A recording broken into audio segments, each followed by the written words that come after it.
Charles Soule reveals the fate of the Kazarat colony this issue, continuing his really awesome and satisfying ties to the High Republic. I'm quite surprised at how much of the colony was revealed this issue, specifically the little twist that Captain Blythe doesn't want the heroes to actually leave. I'm getting great echoes of stories of like cults who fully believe that they can't leave their commune or village for some contrived reason, like the outside world is poisoned, or it's the apocalypse or something like that. And that all comes through really well with this new character of Blythe, who I can kind of already tell is this guy who's got this good thing going as the leader of the colony and doesn't want it to end, since getting back out there into the galaxy would change who he is and what his station in life is. It's kind of wonderfully mirrored with Lando's little side story of wanting to change and escape his past and reputation and become someone new and get a new station in life. It led to a rather surprisingly romantic turn between Lando and Holdo, something I genuinely wasn't expecting, and I'm so interested to see more of that, since what little interaction they've had so far, their dynamic is there and it's been really great, and I like the sort of bickering, sort of mirroring of Han and Leia's relationship a lot there as well.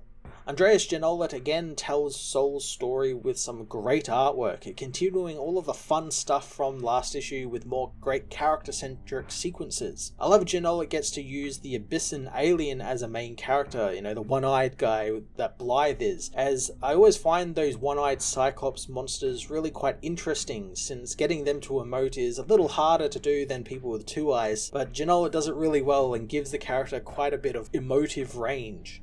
Star Wars issue 31 revealed a lot of important information for the story through more great ties to the High Republic, all while giving our heroes, specifically Lando, some really great and genuinely surprising character development. I'm going to give this issue a 9 out of 10. Star Wars issue 31 heads to the Kazarat colony, where the mysterious ship captain tells the rebel heroes that while they have no idea where they are, he does, and he knows that they are thinking of rushing him and taking over his ship. They have no weapons, and they don't know how many people are waiting for them in the colony. The captain implores them not to piss off the entire Kazarat colony, wanting them to try something else. Leia agrees with him, wanting to listen to the man, since the only other option is jumping out of the airlock. The captain is glad, since it's not the first time he's given this speech, but people often see sense in it. Lando wants him to shed some light on what he wants from them, so the captain introduces himself as Blythe, and he is the leader of the colony. Leia introduces the group, but Blythe is only interested in Lobot, thinking a hybrid will be handy. Holdo wants to know what makes him so handy, but all Blythe will say is that the colony isn't exactly in plush accommodations, and everyone has to pull their weight, which now includes the rebel heroes. Blythe motions to show them around their new living situation,